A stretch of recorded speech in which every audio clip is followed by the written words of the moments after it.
أعوذ بالله من الشيطان الرجيم. قل هذه سبيلي أدعو إلى الله على بصيرة أنا ومن اتبعني وسبحان الله وما أنا من المشركين.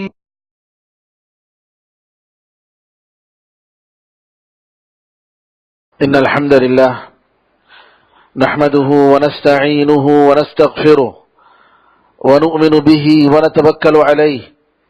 ونعوذ بالله من شرور أنفسنا ومن سيئات أعمالنا من يهده الله فلا مضل له ومن يضلل فلا هادي له وأشهد أن لا إله إلا الله وحده لا شريك له وأشهد أن محمدا عبده ورسوله. اللهم صل على محمد وعلى آل محمد كما صليت على إبراهيم وعلى آل إبراهيم إنك حميد مجيد. اللهم بارك على محمد وعلى آل محمد كما باركت على إبراهيم وعلى آل إبراهيم إنك حميد مجيد. أما بعد فإن خير الحديث كتاب الله وخير الهدي هدي محمد صلى الله عليه وسلم وشر الأمور محدثاتها وكل محدثة بدعة وكل بدعة ضلالة وكل ضلالة في النار. تمام تعریفیں اللہ تعالیٰ کے لیے ہیں جو سارے جہاں کا خالق، مالک اور اس کا پروردگار ہے. رحمتیں اور سلامتی ہو احمد مجتبیٰ محمد مصطفیٰ محمد ابن عبداللہ پر جو سارے جہاں والوں کے لیے رحمت بنا کر بھیجے گئے. برادران اسلام، دختران ملت، محرم کا مہینہ اللہ تعالیٰ نے محرم کے مہینے کو ان 4 محترم مہینوں میں سے رکھا جن میں جاہلیت کے زمانے ہی میں آپس میں لڑنا حرام سمجھتے تھے. اس کے علاوہ محرم کے مہینے کی فضیلت یہ ہے کہ محرم کے مہینے میں نفل روزے رکھنا رمضان کے بعد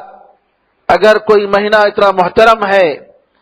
اس میں روزہ رکھنا زیادہ فضیلت والا عمل ہے تو یہ محرم کا مہینہ ہے. ابن ماجہ میں ابو ہریرہ رضی اللہ تعالیٰ عنہ کی روایت ہے کہ ایک آدمی نبی کریم صلی اللہ علیہ وسلم سے پوچھا کہ رمضان کے بعد کس مہینے میں روزہ رکھنا زیادہ افضل ہے؟ نبی کریم صلی اللہ علیہ وسلم نے فرمایا اللہ کا مہینہ، محرم کا مہینہ، شہر اللہ المحرم. علماء کہتے ہیں کہ محرم کے مہینے کو اللہ کا مہینہ کہا گیا اس وجہ سے کہ جاہلیت کے زمانے میں لوگ اس مہینے کو آگے پیچھے کرتے تھے. اگر ان کو لڑائی لڑنا ہو تو محرم یا کسی اور محترم مہینوں میں سے کسی مہینے کو کہتے کہ یہ وہ مہینہ نہیں ہے، یہ دوسرا مہینہ ہے. اس لیے اللہ تعالیٰ کی طرف نبی کریم صلی اللہ علیہ وسلم نے اس مہینے کو منسوب کیا. اور اللہ تعالیٰ کی طرف کسی چیز کو اگر منسوب کرتے ہیں تو اس کا مطلب یہ ہوا کہ وہ بڑی محترم چیز ہے. جیسے اللہ کا گھر، اللہ کے رسول، اللہ کی کتاب، تو اللہ کا مہینہ یہ محترم مہینہ ہے. اس مہینے کی عزت کرنی چاہیے. عزت کا مطلب یہ ہے میرے بھائیوں کہ جیسے دوسرے مہینوں میں گناہ کرنا، ظلم کرنا جائز نہیں ہے، اسی طریقے سے اس مہینے میں بھی جائز نہیں ہے بلکہ اس کی حرمت اور بڑھ جاتی ہے. محترم مہینوں میں ایک دوسرے پر ظلم کرنا، گناہ کا کام کرنا، ناجائز طریقے سے کسی پر حملہ کرنا، یہ اور بھی برا کام ہے. اس مہینے کی فضیلت جیسا کہ میں نے بتایا کہ نبی کریم صلی اللہ علیہ وسلم نے صحیح مسلم کی روایت میں بتایا کہ افضل الصیام بعد رمضان شہر اللہ المحرم، کہ افضل ترین روزہ رمضان کے بعد اللہ تعالیٰ کا محترم مہینہ یہ محرم کا مہینہ ہے. اور فرض نمازوں کے بعد افضل ترین نماز رات کی نماز ہے. ابو عثمان نہدی ایک بڑے تابعی گزرے ہیں، وہ کہتے ہیں کہ سلف 10 دنوں کی بڑی عزت کرتے تھے. ایک رمضان کے آخری 10 راتیں، دوسرا ذی الحجہ کے شروع کے 10 دن، اور تیسرا محرم کے شروع کے 10 دن. ان کا بڑا احترام کرتے تھے. اور آپ کو معلوم ہے کہ ان 10 دنوں میں عاشورے کا روزہ یعنی 10ویں محرم کا روزہ نبی کریم صلی اللہ علیہ وسلم نے اس کی بڑی فضیلت بتائی ہے. حدیث میں آتا ہے کہ عاشورے کا روزہ میں اللہ سے امید کرتا ہوں کہ گزشتہ سال کے گناہوں کا کفارہ بنے گا. ایک روزہ گزشتہ سال کے گناہوں کا کفارہ بنے گا. یہاں گناہوں سے مراد جیسا کہ علماء نے بتایا صغیرہ گناہ مراد ہیں، چھوٹے چھوٹے گناہ ہیں، اور کبیرہ گناہوں کے لیے انسان کو توبہ کرنا چاہیے. ربیع بنت محمد رضی اللہ تعالی عنہ فرماتی ہیں، بخاری مسلم کی روایت ہے کہ نبی کریم صلی اللہ علیہ وسلم عاشورے کے دن صبح میں مدینے کی گلیوں میں اعلان کرنے کے لیے آپ نے بھیجا کہ اگر کوئی شخص آج روزے سے نہیں ہے تو بقیہ دن وہ روزہ رکھے. اگر صبح اٹھ کے کھانا کھایا ہے، ناشتہ کیا ہے، تو اب جو ہے اعلان کے بعد کچھ نہ کھائے، اور اگر کوئی روزے سے ہے تو اس کا روزہ پورا کرے. ربیع بنت محمد رضی اللہ عنہ فرماتی ہیں کہ ہم برابر عاشورے کا روزہ رکھتے تھے، ہمارے بچوں کو روزہ رکھواتے تھے، اور ان کو روئی میں کھلونا بنا کر ان کو دیتے. اگر ان میں سے اگر کوئی روتا، بھوک سے روتا، تو کہتے کہ اس کو کھا لو. روئی کا کھلونا، اس میں کیا کھا سکتے ہیں. بچانے کے لیے، بس دل سہلانے کے لیے، ان کو تسلی دینے کے لیے اس طریقے سے روزہ رکھاتے تھے، حتیٰ کہ جب افطار کا وقت آتا تب کھلاتے تھے. عاشورے کے دن کی فضیلت یہ ہے کہ اس دن اللہ تعالیٰ نے موسیٰ علیہ السلام اور ان کے قوم بنو اسرائیل کو اللہ تعالیٰ نے نجات دلایا، فرعون کو ڈبایا، اور اس طریقے سے فرعون اور اس کی فوج کو برباد کیا. تو شکرے کے طور پر موسیٰ علیہ السلام نے روزہ رکھا، بنو اسرائیل نے روزہ رکھا. اور نبی کریم صلی اللہ علیہ وسلم جب مدینہ آتے ہیں تو آپ دیکھتے ہیں کہ مدینہ کے یہودی روزہ رکھ رہے ہیں. تو نبی کریم صلی اللہ علیہ وسلم نے پوچھا تو انہوں نے کہا کہ یہ وہ دن ہے جس میں اللہ نے موسیٰ کو نجات دی، اور موسیٰ علیہ السلام نے شکرے کے طور پر روزہ رکھا، اور ہم بھی روزہ رکھتے ہیں. تو رسول اللہ صلی اللہ علیہ وسلم نے فرمایا کہ موسیٰ کا تعلق ہم سے زیادہ ہے، تمہارے مقابلے میں، تمہاری بنسبت موسیٰ علیہ السلام کا تعلق ہم سے زیادہ ہے. پھر نبی کریم صلی اللہ علیہ وسلم نے خود بھی روزہ رکھا اور مسلمانوں کو روزہ رکھنے کا حکم دیا. صحیحین ابو بخاری اور مسلم کی روایت ہے کہ عبداللہ ابن عباس رضی اللہ عنہما کہتے ہیں کہ عبداللہ ابن عباس رضی اللہ عنہما سے پوچھا گیا کہ عاشورے کا دن اس کے بارے میں کیا بتائیے. تو آپ نے فرمایا میں نے نبی کریم صلی اللہ علیہ وسلم کو کسی دن روزہ رکھنے کا اہتمام کرتے ہوئے نہیں دیکھا جتنا رمضان کے مہینے میں اور عاشورے کے روزہ کا آپ نے اہتمام کیا. رمضان کا مہینہ، پھر اس کے بعد عاشورے کا روزہ. روزے کے تعلق سے، عاشورے کے روزے کے تعلق سے نبی کریم صلی اللہ علیہ وسلم سے جو حدیثیں آتی ہیں 4 اس کے لیول ہیں. ایک تو یہ ہے جیسا کہ عائشہ رضی اللہ تعالیٰ عنہ کی روایت ہے، اور یہ بھی بخاری اور مسلم کی روایت ہے کہ نبی کریم صلی اللہ علیہ وسلم مکے میں عاشورے کے دن روزہ رکھتے تھے، یعنی محرم کی 10 تاریخ کو. آپ فرماتی ہیں کہ محرم کی 10 تاریخ ایک ایسا دن تھا جس میں جاہلیت کے زمانے میں لوگ اس کی عزت کرتے تھے، اور نبی کریم صلی اللہ علیہ وسلم روزہ رکھتے تھے. لیکن مکے میں روزہ رکھنے کا حکم حدیثوں میں نہیں آیا ہے کہ نبی کریم صلی اللہ علیہ وسلم نے صحابہ کو روزہ رکھنے کا حکم دیا ہو، نہیں. اس روایت سے معلوم ہوتا ہے کہ نبی کریم صلی اللہ علیہ وسلم عاشورے کے دن مکے میں روزہ رکھتے تھے. پھر اس کے بعد آپ فرماتی ہیں جب آپ مدینہ آئے تو آپ نے بھی روزہ رکھا اور لوگوں کو روزہ رکھنے کا حکم دیا.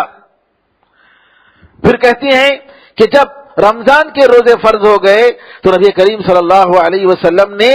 رمضان کے روزے کو فرض قرار دیا اور عاشورے کے دن محرم کی 10 تاریخ کو روزہ رکھنے کو آپ نے جو فرض تھا اس کو ختم کر دیا،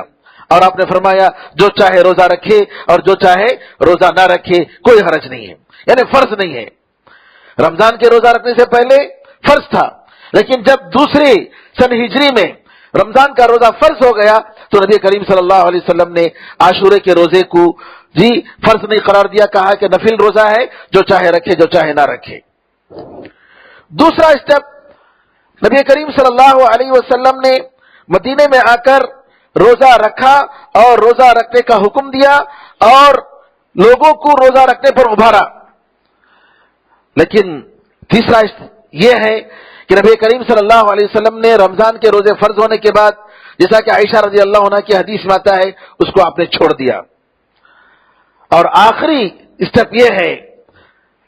چوتھی حالت نبی کریم صلی اللہ علیہ وسلم کے عاشورے کے تعلق سے یہ ہے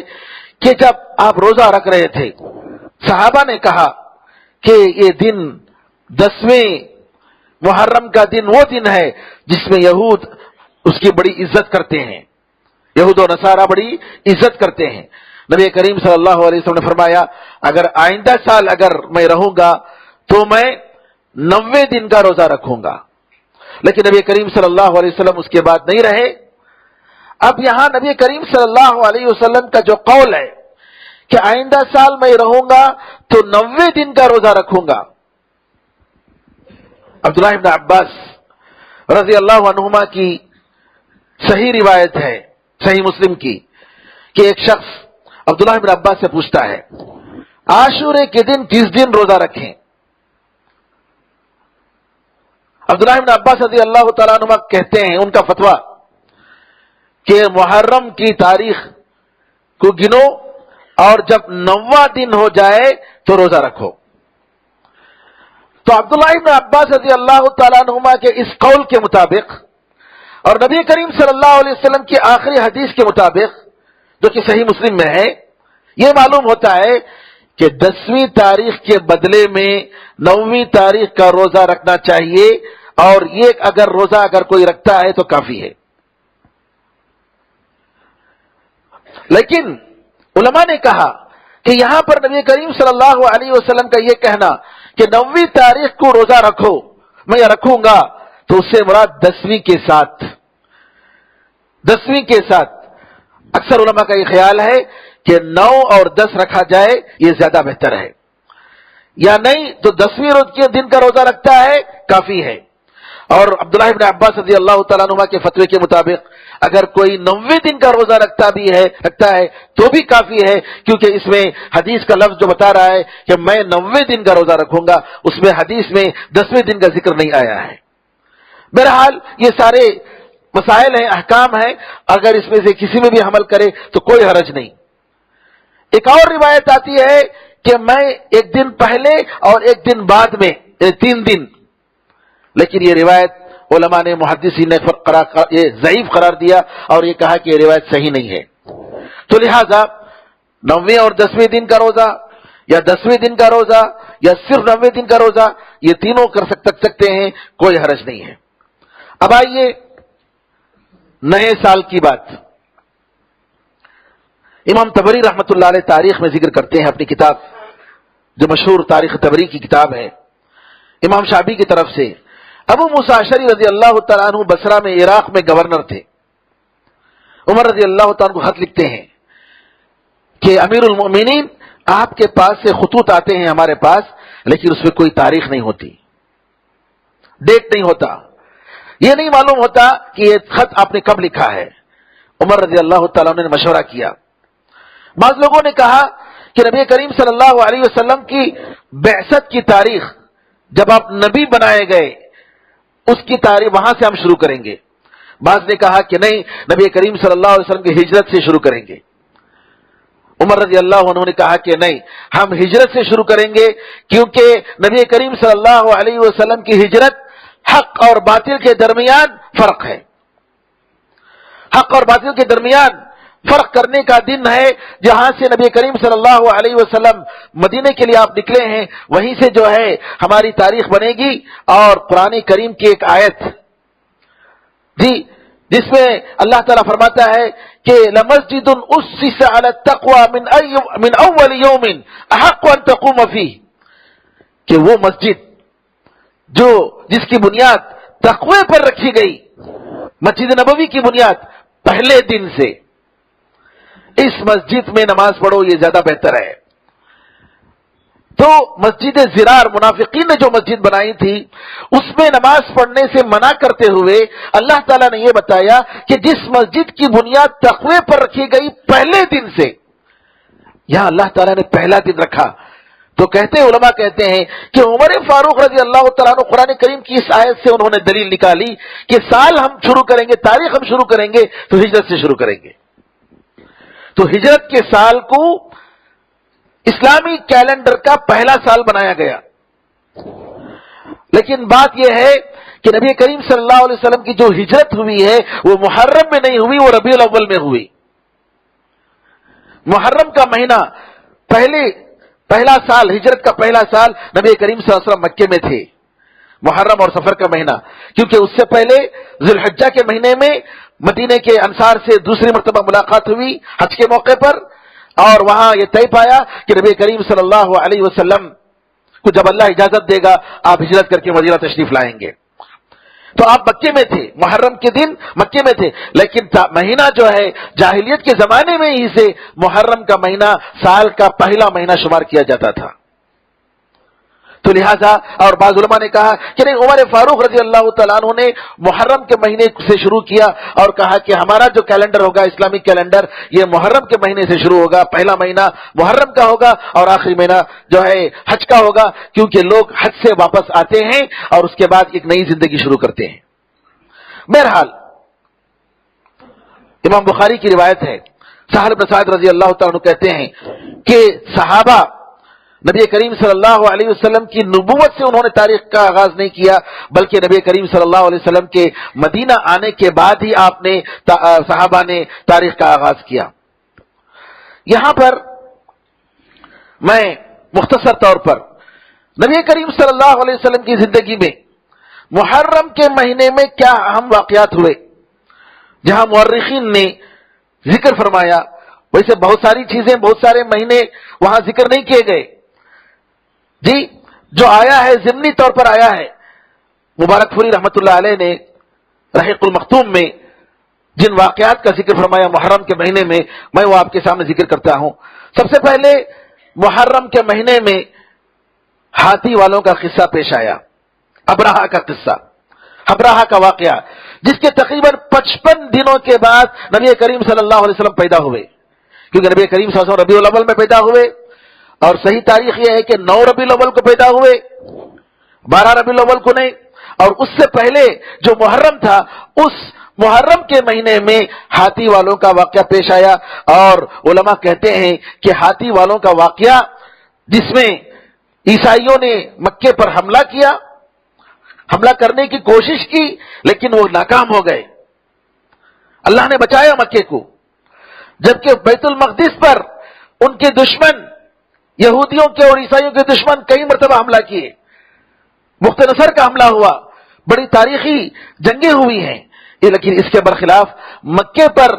دشمنوں کی طرف سے جو حملہ ہوا ہے اللہ تعالیٰ نے کعبے کو بچایا ہے۔ تو یہ بچانا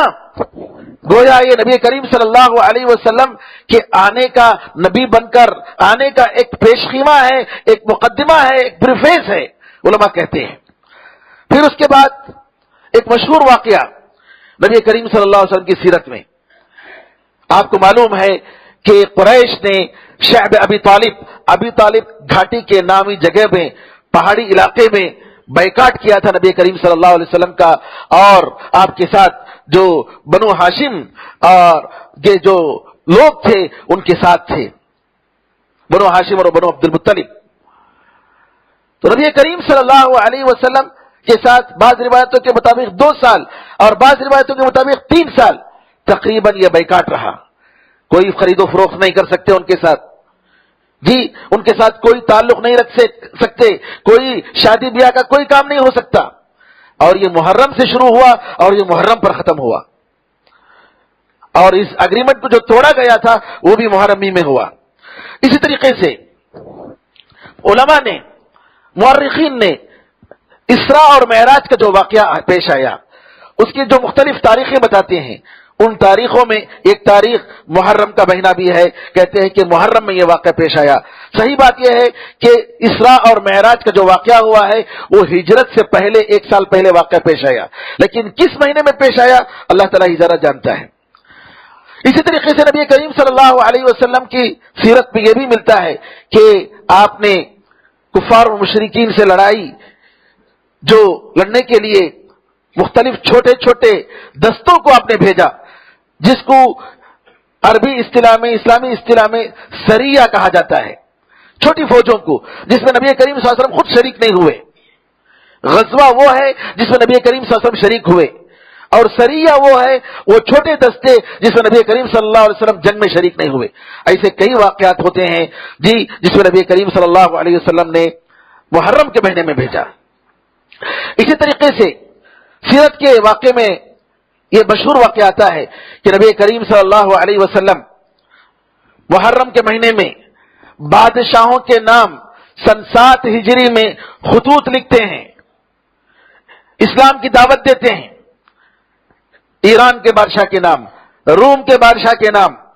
نجاشی کے نام، کئی بادشاہوں کے نام جو ہے خطوط بھیجتے ہیں اور ایک ہی دن میں ان خطوط کو روانہ کرتے ہیں۔ یہ کہتے ہیں کہ یہ بھی محرم کے مہینے میں ہوا، اور جو ہے حدیبیہ کی صلح کے بعد نبی کریم صلی اللہ علیہ وسلم نے یہ کام کیا۔ اسی طریقے سے ایک مشہور جنگ خیبر نبی کریم صلی اللہ علیہ وسلم نے فتح کیا، جو مدینے سے 180 کلومیٹر فاصلے پر ہے۔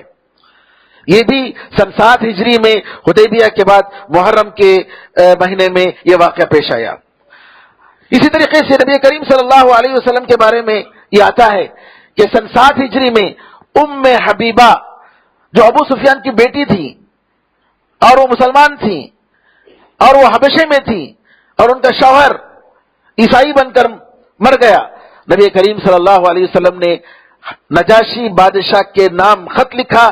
محرم کے مہینے میں سن 7 ہجری میں کہ ان سے میری شادی کراؤ۔ یہ منگنی کا خط کہتے ہیں کہ جو ہے محرم میں گیا۔ اس سے معلوم ہوتا ہے کہ جو لوگ محرم کے مہینے میں شادی کرنے کو نحوست سمجھتے ہیں یا کوئی بھی اچھا کام کرنے کو غلط سمجھتے ہیں، نبی کریم صلی اللہ علیہ وسلم کی سیرت سے معلوم ہوتا ہے کہ یہ ساری چیزیں غلط ہیں، اور اس طریقے کا کوئی کام جو ہے یہ ہمیں نہیں چھوڑنا چاہیے۔ اسلام میں نحوست کا تصور نہیں ہے، یاد رکھیے گا، اسلام میں نحوست کا تصور نہیں ہے۔ فلاں عورت آئی، اس کی وجہ سے ہمارے گھر میں میت ہو گئی، یا ہماری تجارت بیٹھ گئی، فلاں شخص کی وجہ سے یہ کام ہو گیا۔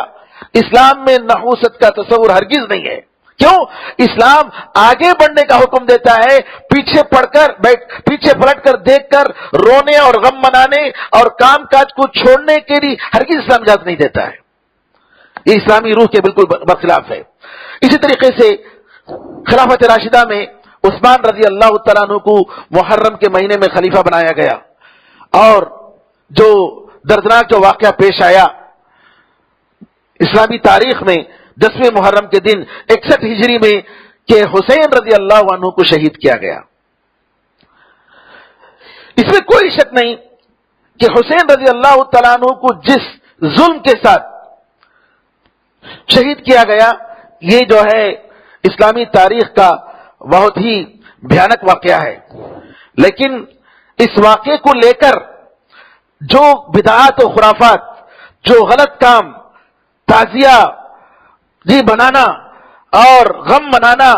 جسموں پر مارنا، آگ میں کودنا، پانی نہیں پینا، اور نعوذ باللہ کئی سے کتنے غلط کام کرتے ہیں، جو اسلامی تاریخ میں آپ دیکھیں گے نبی کریم صلی اللہ علیہ وسلم کی سیرت میں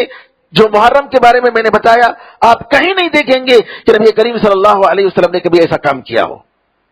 بلکہ آپ نے صاف فرمایا ہم میں سے وہ نہیں ہے جو مصیبت کے وقت یا کسی مرنے کے وقت چلاتا ہے، چلا کر روتا ہے، یا کپڑے پھاڑتا ہے، یا بال منڈا لیتا ہے، کپڑے یا بالوں کو نوچتا ہے، یہ ہم میں سے نہیں ہے، یا تماچے مار لیتا ہے۔ یہ سارے کام جو آج دیکھ رہے ہیں نعوذ باللہ غم منانے کے نام پر، یا جو ہے بلیڈ مار کر جو اپنے بدن سے خون نکالنا اسلامی تعلیمات کے بالکل برخلاف ہے۔ حسن اور حسین رضی اللہ عنہما، حدیث میں آتا ہے کہ نبی کریم صلی اللہ علیہ وسلم نے فرمایا جنت کے نوجوانوں کے سردار ہوں گے۔ شیخ الاسلام ابن تیمیہ رحمۃ اللہ علیہ فرماتے ہیں کہ حسین رضی اللہ تعالیٰ عنہ کو جس بے دردی کے ساتھ جو قتل کیا گیا، اتنی بڑی آزمائش سے جو گزرا گیا، اس کا سبب ہے، اس کی حکمت ہے۔ اللہ تعالیٰ اپنے نیک لوگوں کو آزماتا ہے، اپنے نیک لوگوں کو مصیبتوں میں ڈالتا ہے، پریشانیوں میں ڈالتا ہے، تاکہ ان کے درجات کو بلند کرے۔ اور حسن اور حسین رضی اللہ تعالیٰ عنہما اسلام کے پاور، جب طاقتور اسلام تھا، طاقتور زمانہ تھا، اس وقت پیدا ہوئے، اور نبی کریم صلی اللہ علیہ وسلم کے ساتھ ایک بھی جنگ میں شرکت کرنے کا موقع نہیں ملا۔ لہذا اللہ تعالیٰ نے حسین رضی اللہ تعالیٰ عنہ کو ان کو شہادت کی موت عطا فرمائی، تاکہ جو ہے قیامت کے دن ان کو جنت میں جنت کے نوجوانوں کا سردار بنایا جائے، اتنا بڑا مقام دیا جائے۔ حدیث میں آتا ہے اشد الناس بلاء الانبیاء ثم الامثل فالامثل، کہ سب سے زیادہ آزمائش انبیاء کو ہوتی ہے، اور ان کے بعد جتنے نیک لوگ ہوتے ہیں، متقی اور پرہیزگار ہوتے ہیں، ان کے حساب سے اللہ تعالیٰ ان کو آزماتا ہے، ان کے درجات کو بلند کرنے کے لیے۔ لہذا حسین رضی اللہ تعالیٰ کی شہادت ان کی عزت کے لیے، ان کے درجات کو بلند کرنے کے لیے ہے، اور اس پر جو بھی کام ہوتا ہے آج دیکھ رہے ہیں کہ ان کے نام سے تابوت بنایا جاتا ہے، ان کے نام سے پنجے گاڑے جاتے ہیں، ان کے نام سے شربت پلائے جاتے ہیں، ان کے نام سے کتنے غلط کام کیے جاتے ہیں، جبکہ نبی کریم صلی اللہ علیہ وسلم کی سیرت میں، خلفائے راشدین کی سیرت میں، خود آل بیت کی تاریخ میں جو نبی کریم صلی اللہ علیہ وسلم کے خاندان کے لوگ تھے، حسین رضی اللہ تعالیٰ کی جو اولاد تھی، ان کی زندگی میں ایسے واقعات ہرگز نہیں ملتے ہیں۔ لہذا ہمیں توبہ کرنا چاہیے، اسلام سے اس کا کوئی تعلق نہیں ہے، اور یہ سارے کام وہ کام ہیں نعوذ باللہ جو دشمنان اسلام نے مسلمانوں کو گمراہ کرنے کے لیے اسلام میں غلط قسم کے عادات اور عبادات کو داخل کرنے کے لیے ان لوگوں نے کیے، اور آج یہ قوم جو ایسے کام کرتے ہیں دشمنان اسلام کے لیے بالکل کھلونا بنے ہوئے ہیں۔ تاریخ گواہ ہے کہ ان کے ذریعے ہی دشمنان اسلام نے مسلمانوں کو نقصان پہنچانے کے لیے ان کو پورے طریقے سے استعمال کیا، ان کا لبادہ اوڑھ کر، ان کا نام رکھ کر نعوذ باللہ مسلمانوں کو مارا گیا، مسلمانوں کو تکلیف دی گئی، اور آج بھی ہو رہا ہے۔ جو بھی آپ دیکھ رہے ہیں اور حملے جو ہو رہے ہیں، چاہے مکے پر، چاہے وہ مسلمانوں پر، نہتے مسلمانوں پر، چاہے وہ سیریا میں ہو، چاہے وہ کسی بھی جگہ ہو، یہ سب انہی لوگوں کی طرف سے ہو رہا ہے۔ اللہ تعالیٰ سے دعا ہے کہ اللہ تعالیٰ دشمنان اسلام کو اور منافقین کو اللہ تعالیٰ آپس میں خود ان کے تدبیر میں، ان کی پلاننگ میں ان کو برباد کر دے، مسلمانوں کو اور معصوموں کو اللہ تعالیٰ حفاظت میں رکھے، اللہ تعالیٰ اسلام کو اور قرآن اور سنت کو، توحید کو سربلندی عطا فرمائے۔ آمین ارحم الراحمین۔ بارک اللہ لنا ولکم فی القرآن العظیم ونفعنا وإیاکم بالآیات والذکر الحکیم، انہ تعالی جواد کریم ملک بر رؤوف رحیم رب